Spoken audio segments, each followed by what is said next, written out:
Welcome to the show, everyone. If you are listening to this on the podcast, I want you to know we have a video. And the reason why today would be important for you to watch a video is because Dee's art is behind her and it's beautiful. So come on over to jjflazanes.tv. If you're finding this on YouTube, you can take us with you on a podcast. Click below and you can grab the link for the podcast episode on your iPhone or device and take us with you as you walk or drive or multitask or cook or whatever it is that you're doing. So welcome back to the show, Dee. Hi, JJ. So Dee Arndt is an artist. She is you've already heard her whole bio if you're listening to this on the podcast. And she has been in my community now for 3 or 4 years, 4 or 5 years. How long have you been listening to me? Probably longer than that. I think I started listening to you probably about 7 years ago now. Wow. So 7 years. Wow. And then she was in the very first beta mastermind. It was a 6-month trial after, I think, 2018. Yep. It was so at the beginning of 2019, it was January because I launched it after the next big step in 2018. And I started it in January. It was a 6-month online only group that I was testing out to see how the online platform would work for manifestation and masterminding.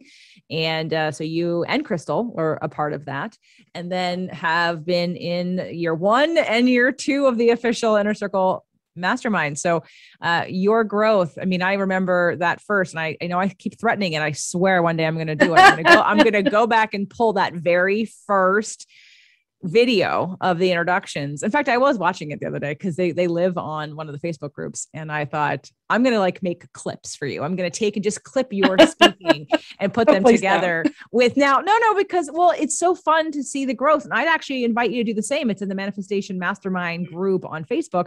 You could just scroll back and see some of the older meetings because I think that's important. I've had Crystal do that. I've given her links. I'm like, hey, go back and watch yourself from 2018 to now, because you're going to see a big difference in so many parts of who you are. And before we started recording today, I wanted to find sort of a theme. And so what were some of the themes that you thought in terms of your own growth over the last couple of years? Let's just go from, because the people that are on the show heard you last year. Her show was called Being Open to a New Direction. And so now we're a year from that show and a year into getting deeper into your business. What would be the difference between now and then? I mean, what's changed for you? Oh my goodness. What hasn't changed? Well, last year, I think the theme was pivoting, of course, because with the pandemic, all the art shows and festivals that I had planned for the year got canceled. And, so, I was still kind of locked up painting and thought, everybody was in the same boat.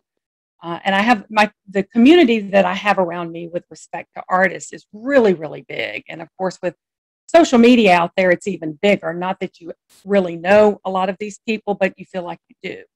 And so the Pretentious Collector was born out of that. And it mainly was, how can I help the artist in this difficult time, to be able to sell their art. And so it started with an art show last fall. That was our very first art show that we had in a home. And people were still kind of, funny about COVID and stuff, but it was very successful. We had over 700 pieces of art. We sold over $32,000 worth of art. It was absolutely amazing. And during all of that, I've become very close with a lot of these artists, and we talk about business and everything like that because I can really relate to them. And what I've learned this year is that these artists, the majority of them really need help with their business. I come from a corporate sales background. I also have a graphic design degree, but I really didn't do anything with that. I fell into the corporate world for forever. So over 30 years, I worked in sales and marketing, and the skill set that I have gained over those years really has come into play and very handy to help these artists. And so throughout the year, I have kind of become an unexpected coach, if you will, to help them. And so, with the Pretentious Collector, not only do I curate the art shows, but a whole new coaching business has blossomed into that I never saw coming. Well, you were surveying them, asking them what they needed. And I know I remember you doing that, which was really super smart. But did you do it at the time thinking you'd be coaching a lot of artists or wanting to help them grow their business? Or were you doing it to find out for the Pretentious Collector how to get more people to promote more, to get more people to the show? Well, I kind of had a bug in my ear from the artists of the first show because of the conversations that we had and the pain points that they all were feeling with respect to sales and marketing. And so when I put out the questionnaire after our art show, I didn't really ask questions about the art show per se, as much as I did about their business and do they do certain things? Do they have an email list? Do they strategically plan, their post and their sales and all that kind of stuff? And so I had an idea, probably just based on my personal experience from me being an artist, what the answers would probably be. And that just really was some validation that it was exactly the problems that they were having. And because of the relationship and because of the success that you had demonstrated that you had with getting their art sold, with getting eyeballs on their art, with getting pieces moved, I know that they definitely felt they felt a trust in you to give you that information and to be honest about where they are in their business. And then since then, you've been coaching some of them and working with them on a whole slew of different things. So much so that you've created, I think what I tell you, stop creating 2022. I mean, besides your art, of course, because your art is beautiful. I have 3 pieces. Those of you that don't follow me on Instagram, I've got a picture of Dee sitting on my couch on her first VIP day she's sitting in front of her biggest piece with on her both sides of her lap. She's got 2 other pieces that I have here in my home. So I love your art, first of all, and so never stop making your art. But at the same time, what's really sort of blossomed, I think, too, is that balance brain aspect of your right and left brain. Like you wanted out of the corporate world for so long, you wanted to stop using sort of the left brain part and wanted to paint. And when you did the painting, then there was a little bit of, I'm a little bit lost because I'm painting, but now I don't have anywhere to sell it. So now what am I going to do? And then this whole getting into the Pretentious Collector and representing artists and promoting artists and selling for them like a gallery. I mean, you're basically the Pretentious Collector is an online gallery, right? That's right. That's right. We, it's a curated art show that we hold twice a year. The show that we have coming up for the holidays is actually going to be online only. With the Delta variant rearing its ugly head, there was some trepidation about having a show in person. So, I thought, well, let's just try it online. We've always had our art available online during a show, so anybody can shop anywhere in the world. They don't have to come to the show, but this show this time is strictly online. And so, I found myself testing a lot of things throughout the year, based on hunches, on instincts, on, conversations and things like that, and just trying it, and that's one thing you asked me earlier, kind of what this year would be a theme or whatever. It's just, this just came to mind. It's just, throwing it against the wall and seeing what sticks. Yeah. Well, you've created a lot. I have. Why don't you share with everyone listening? Now, I want you to be listening to this for a couple different reasons. If you listen for the show for a while, you've heard Dee before. You've heard her on her own show last year. She was part of this and last year's compilation show that we did with the mastermind. Each time I did another Facebook Live promotion for the support campaign that we do every year for the mastermind to support everybody's business. And so you've heard her a couple of times and hopefully you've seen her grow, but you don't really know what's happened yet. And so I want you, if you're listening to this, I want you to hear it from 2 different vantage points. One, if you're someone who's very right-brained and you're not at all like into business or structure or spreadsheets or Airtable, or I'm joking. Most people don't know what that is. If you're not like, that is not your jam, you're an artist, you're an empath, you're a healer. know that that part of Dee is also there. That's what she retired early, and she wanted to spend the rest of her time doing more of art because that's her passion. But what she's doing is helping people like you, to people that are artists and that don't really feel confident or like they have a zone of genius or even a zone of excellence or competence in the area of like marketing and business for your art. And so I want you to listen to this from the vantage point of watching her growth, but also seeing where in this it's your time for growth. Like, where are you more likely to expand? And maybe it's even like working with Dee. I want everyone right now to write down imusthaveart.com. So whether you're someone who loves art and you're a collector, or you're an artist and you're going to listen to the rest of the show today and wonder if Dee could be someone that could help you with your art business, and which she can, imusthaveart.com. It's for both collectors and artists. But so when you're listening to her story, especially if you've been here for a little while, I want you to remember, if you remember what she was doing last year and kind of the growth that she's had. So, you become the accidental business coach. You definitely did not start out doing this. But you've been really open to, and I was even thinking about, so Dr. Chris, you don't know Dr. Chris, he was here for a VIP day weekend this past weekend. And I was telling him about you, and I was remembering how I got you to the boot camp in 2019, and and I was just remembering the state of mind, state of emotion, state of the world for you at that time. Do you remember that? I do remember that. What was the difference between then and now? Where have you come from? I just hope you really acknowledge this on a regular basis, because it's not me, it's you. You've done the growth. I've just been a witness to it. But where were you in 2019 versus where you are now? Well, first, let me say probably the biggest lesson that I have learned from you is to invest in yourself. And, through the masterminds, 2 years going now, and all the other, the manifestation boot camp, all the other things that I've done, I have really seen the importance of investing in yourself, whether it be through a mastermind, whether it be through coaching, whether it be through, extra classes or whatever. It's so important. And I think, like, for me, 30 years of sales and marketing, with a big company, we were always being trained. We were always going through trainings and things like that. And hindsight, now that I've stepped away from it, I see how valuable that was. And, talking about where I was a year ago, I didn't really believe in myself. I was scared of the unknown.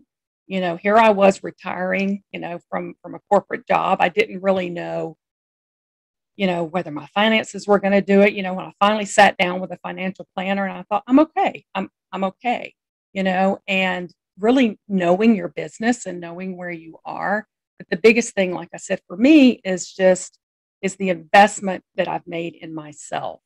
And talking to artists like I do, a lot of them don't do that. They just don't do that.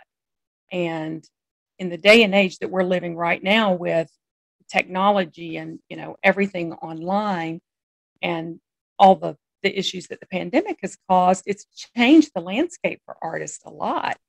And so many of them are not, they're not looking forward. They're just kind of doing the same thing that they've always done, and nothing's going to change. And so, I'm here to try to simplify it for them.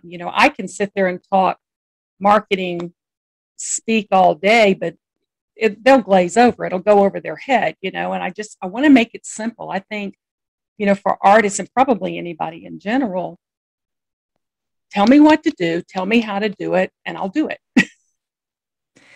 We'll go back to, because I want them, those that are in my audience listening, I want them to feel you. Mm-hmm. Because with the success of last year's show, with as many products as you've created this year and the validation you're getting from artists about the work you're doing with them, like you said, you didn't really believe in yourself when you first started, and a lot of them probably feel the same way. Now, they might feel, I don't believe in myself in general, and I don't have a background in sales and marketing, right? You come to the table with some skills, and then, the same kind of vulnerability or potential lack of confidence in an area which is brand new that you've never done before. You're stepping out and having to put yourself front and center in. So what would you say to the artists that are listening about your journey of going from, I'm not sure of myself, I'm afraid of the unknown, to this is where I've gotten to? And how would we speak to them to get them to invest in themselves and to know that there is hope and help? I mean, what kind of thought patterns or ideas did you have, or that helped you to, at each level, take that next step? Well, one thing about me is I am a Sagittarius, and I love to learn. I seek the truth. I look out, for all of that. And if I don't know how to do something, I'm going to find out how to do it. I don't know how many artists out there really have that drive to do that. And I think a lot of them too don't really know what they don't know. Because it's a fast changing world. Technology is changing constantly. And, like I said, I came from a corporate background. We had our own systems within our company. I've always been on a computer. But you step away from that, and all of the things that I've had to learn, building a website, Airtable, yes, that is my friend. It is Excel on steroids. It's pretty, but it just, and for me, I've taken the long road. I've taught myself how to do it. I learned how to do this, and it takes time and time and time. And if I can have someone help me speed that process up, that's where I hope to provide value to the artist, because I've done a lot of this stuff myself. And, coming from the artist side of it, I understand what they're dealing with and what they're going through and the problems that they're having. But at the same time, hopefully I can help them, with some of the left brain stuff, if you will. Let's talk about some of the things you've created to help artists. Oh my goodness, what have I created? Well, let's see. Of course, the curated art shows. That's something we do twice a year. I actually developed a planner last year. I've revised it this year, but it's a planner to help artists with their marketing. It's a 90-day planner. I'm going to be doing a workshop at the beginning of January. It's going to be in person, so if anybody is listening that's local or close to Athens, it's definitely something we're going to do. And we're going to go through in one day planning for 90 days, because I feel like, if they can take out a chunk of time in their day and plan the next 3 months, it will be beneficial. And it's really kind of a test also. So, we're going to utilize the planner, but the planner is also out there for anyone that's interested in it. I have several different coaching packages that we've done, whether they're 1 hour or 2 hour brainstorm type things. I actually was, this past year, this was really kind of a test. I wanted to see if it was something I'd be interested in doing, but I represented an artist and managed her social media. Don't think I really want to do that at this point in time. It might be something we expand into later, just depending on the need. But that's just a few of the things, not to mention trying to paint in between here and there. Yeah. Well, there's also the webinar that you did. Yes. The about art that. Gosh. of selling, right? Wasn't it the art of selling? Yes. And it's funny because, while I put the presentation together, that's something that I definitely could do. I've done many, many times over in my career, but I have never done a webinar. So I had to figure out how to do all of that. And I actually did. I put the webinar on, had a great turnout.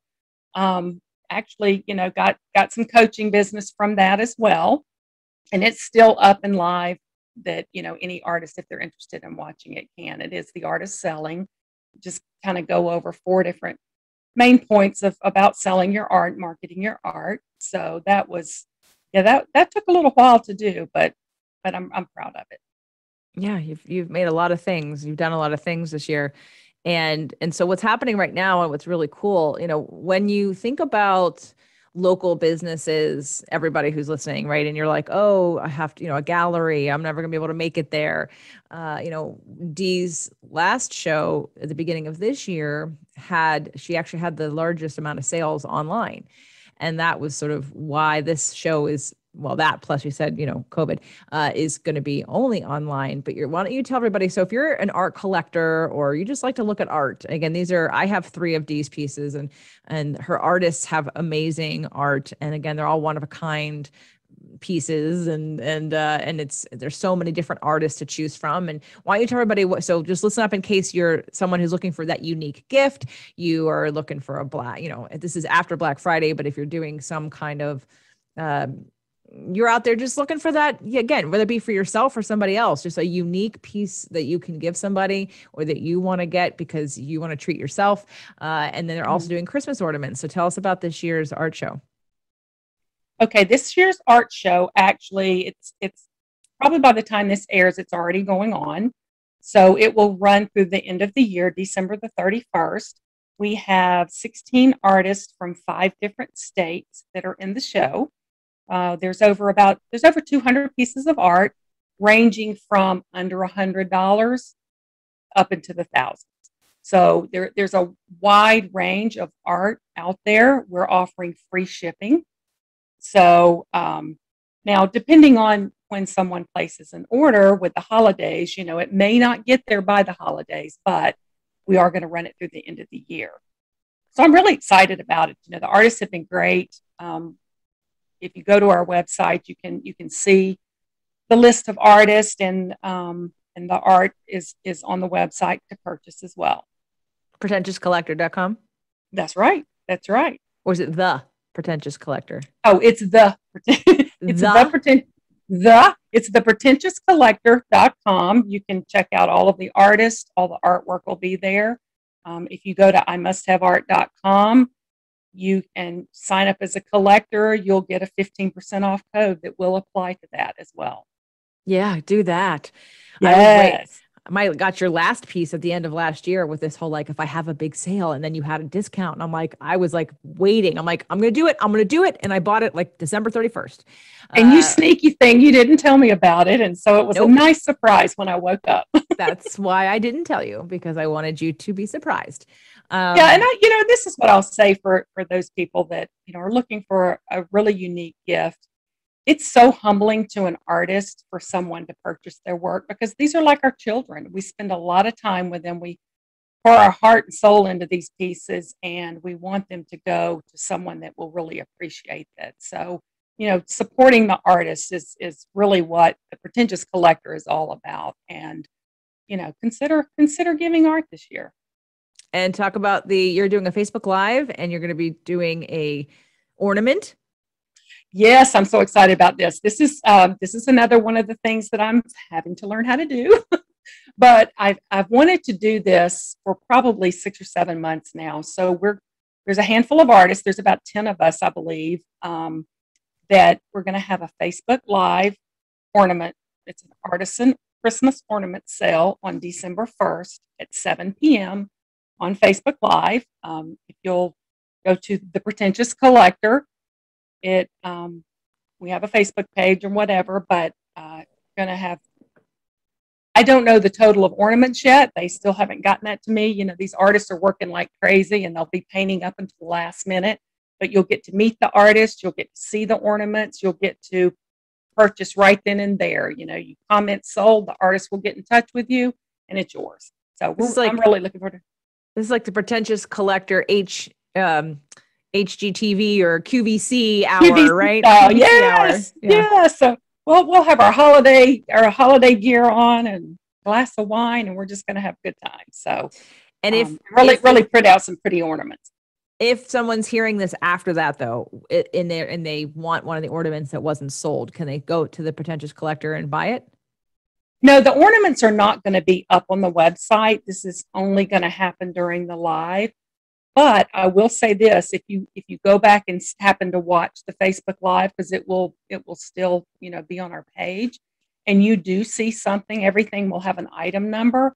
You know, go ahead and comment in there, and we can see if it's still available. Perfect. Yeah, because this may be out right before that, and in case people are hearing it after, I don't want them to be discouraged to not try. So go find the Facebook Live on the Pretentious Collector Facebook. Yes. Is that where it's going to be? Yes, that's exactly where it's going to be. Okay. So Dee has a lot going on. And I think one of the things, and it's all really good things. If you had to look back and say what this past year, like what's the biggest lesson? What's the biggest growth? What's the biggest aha? What's the biggest change that you see in you from last year to now?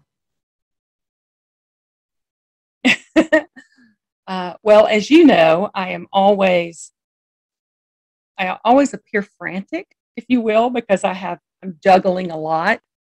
And probably the biggest thing for me is being able to prioritize. Like you said, you had to kind of slap me into shape and say, stop creating, you know. But I don't really know if I'm answering your question, honestly. It's really tightening things up a little bit. I don't know. Okay, well, think about it for a second, because it's a question. It's, you know, so this show is coming a week after my 600th episode, and congratulations. Thank you. And it was Michelle and Maureen and Shannon. Do you remember Shannon from? I do remember Shannon. Yes. All right. And it was a very emotional show. You haven't heard it yet because at the time of this recording, it's not out yet. But it was a very emotional show because we talked about all of our growth over the years since the Fit to Love podcast started. And while that was at this point 7 years ago, I think that one of the things I loved when like in previous masterminds that I would run that weren't like ours, I would always have a list of my goals. And then I encourage you guys to give you guys, you did this last year, the page I send out to like, look at what was accomplished. And some of it is numbers, and some of it is, more my email list and my followers and my sales. Right. But then there's like a deeper like idea to this. And if I had to, and I don't want to put words in your mouth, because it's more important that you recognize the growth, that you see it in yourself. And so you can think about that for a second, because at the beginning, before we pressed record, intuition and expansion came up for you. You talked about how you really had to expand.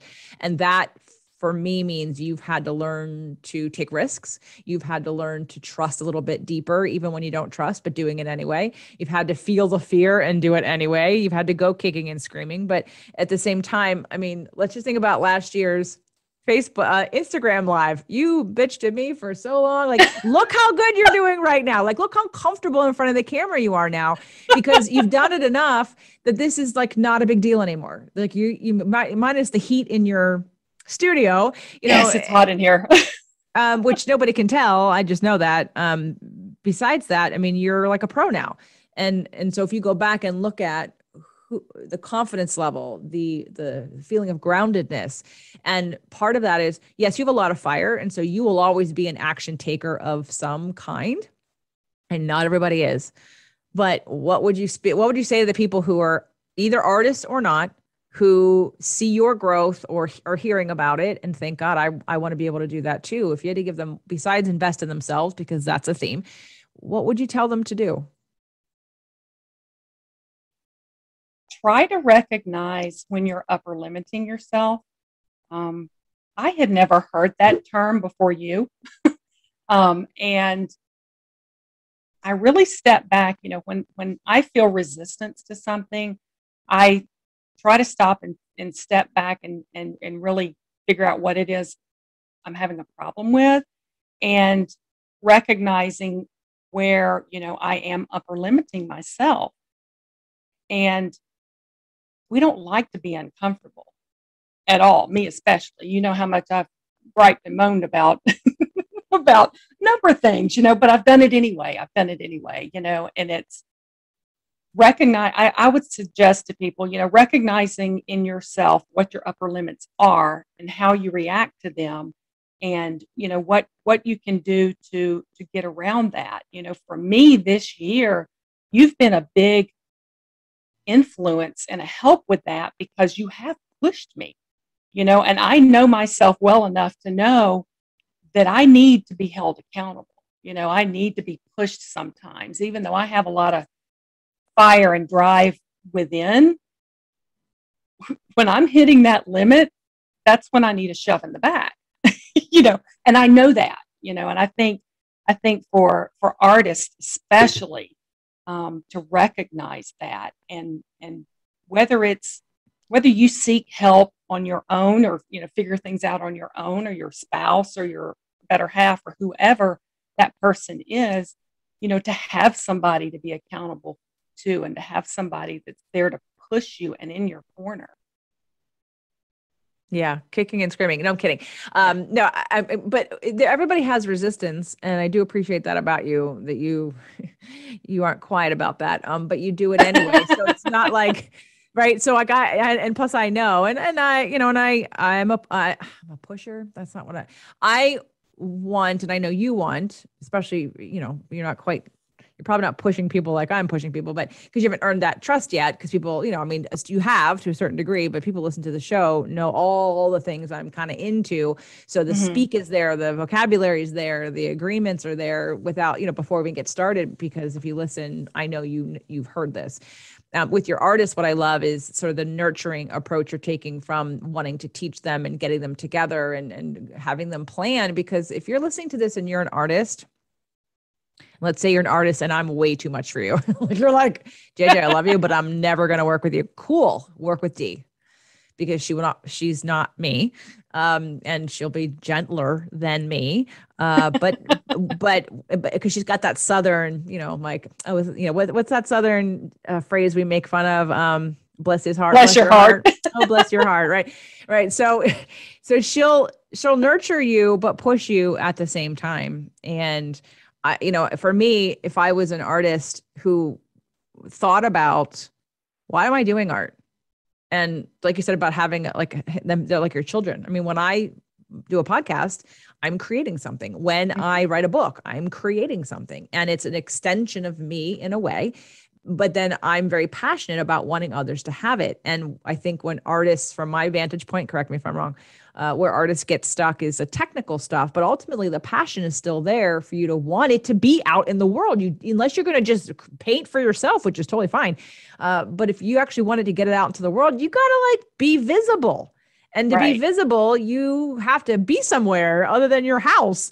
So Dee can help you with that and find the visibility strategy that will work for you. And, at this stage, especially right now, as she's cultivating these programs and these coaching and these workshops and her planner, you get to get at the ground floor and help her create it for artists, because that's part of the journey. I mean, I am here.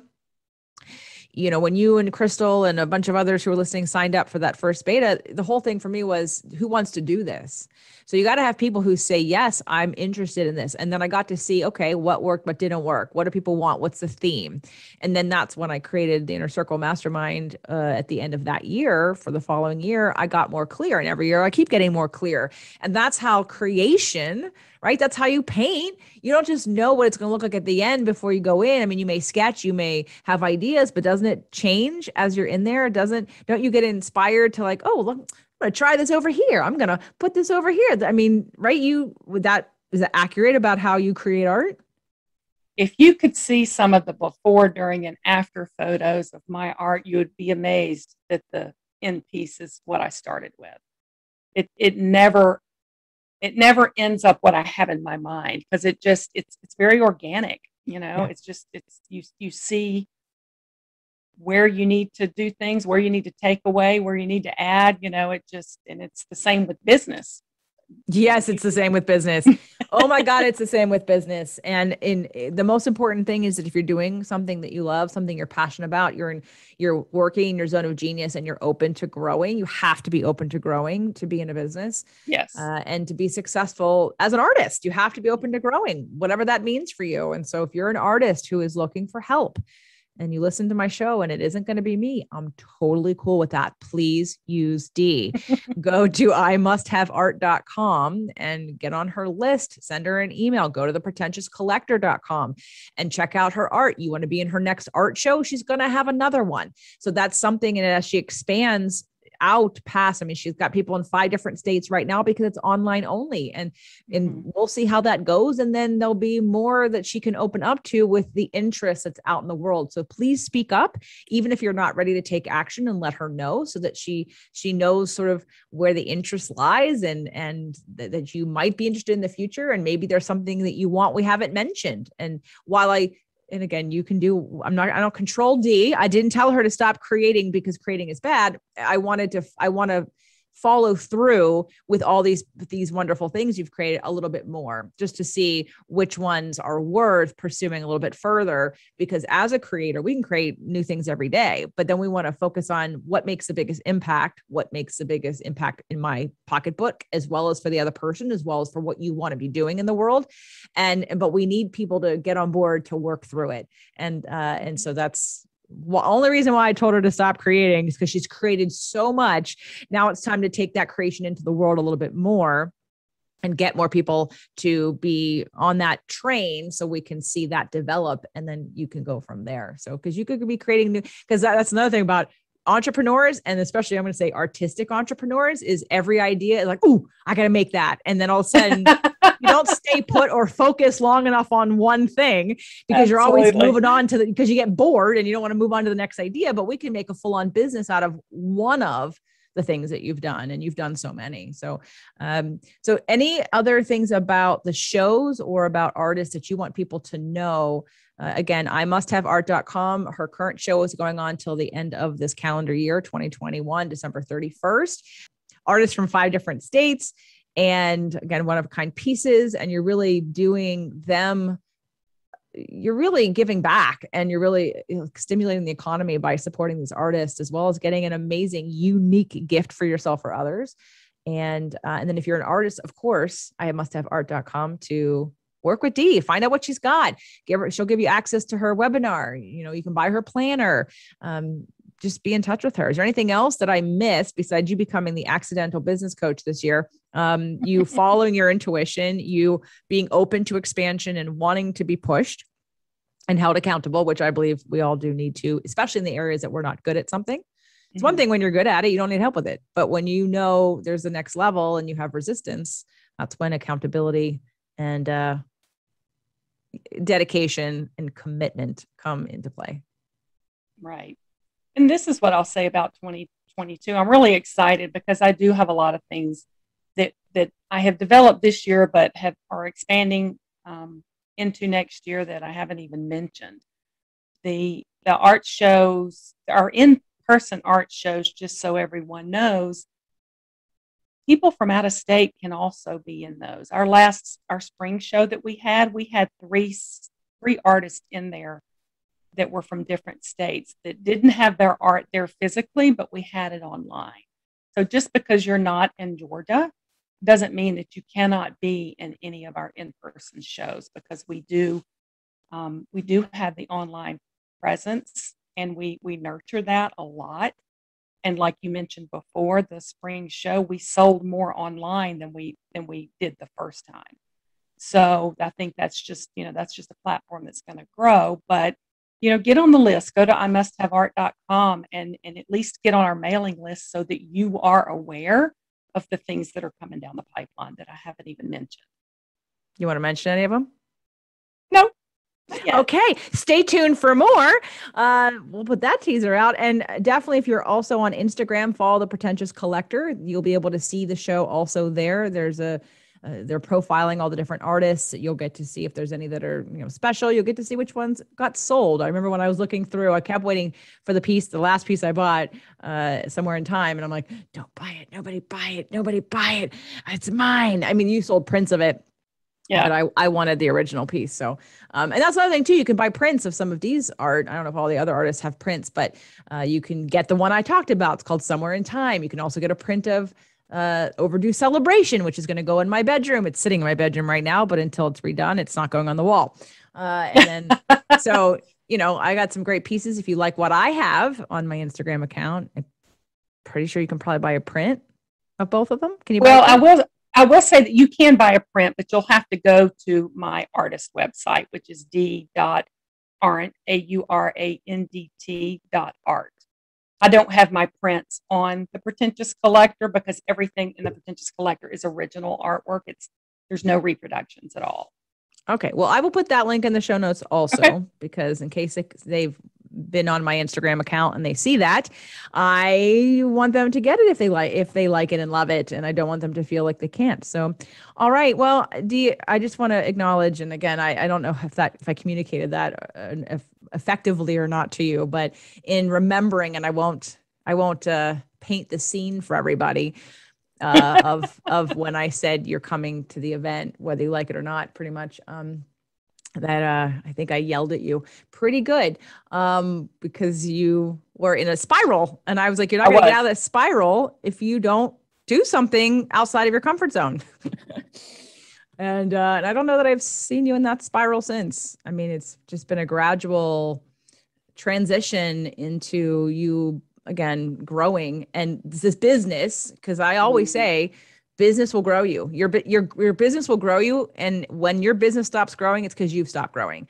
And I think that's a really important distinction to make. So as your business continues to grow, you keep continuing to grow. And yeah, I just think you're awesome. And I hope that everybody who's listening, who's an artist, will check her out, not only to be a part of the Pretentious Collector shows, but to get a coach and to get her planner and to follow her and to work with her, because she is awesome and she can speak your language. And if you and I are not a fit, then she is the next person in line that I would ever refer you to work with as a coach. Because your art needs to be in the world. Your passion needs to be seen. You need visibility. And if you're not doing it, you need help. So. Yes. And I will say, let me just say this one thing too. When I started your mastermind last year, I didn't really know what I was going to do. All I knew was that I wanted to paint. Didn't really know what I wanted to do. But, you know, halfway through the year, I did recognize, and I think I told you, is that I'm not the type of artist that can paint 24/7. I cannot go in my studio every day of the week and just paint. I need something else. And the Pretentious Collector is that something else. Yep. Now we need to get you back into the studio to paint. Yes. I know. Well, hopefully I'll have some new pieces, you know, finished for this show for sure. Okay. All right, everybody. So I musthaveart.com. Again, check the links in the show notes for the link to Dee's site if you want to check out her own art, and also the pretentiouscollector.com to check out the art show. So go buy art. It's live right now. The show is going on right now as we speak. It's going to end by the end of the year. And please check it out. I'm sure that you will find pieces that you love, and other people will too. And again, think of it as a contribution to the world and to the art of the world. Let's beautify the world by contributing to the Pretentious Collector. Thanks, Dee, for being back on the show. Thanks, JJ.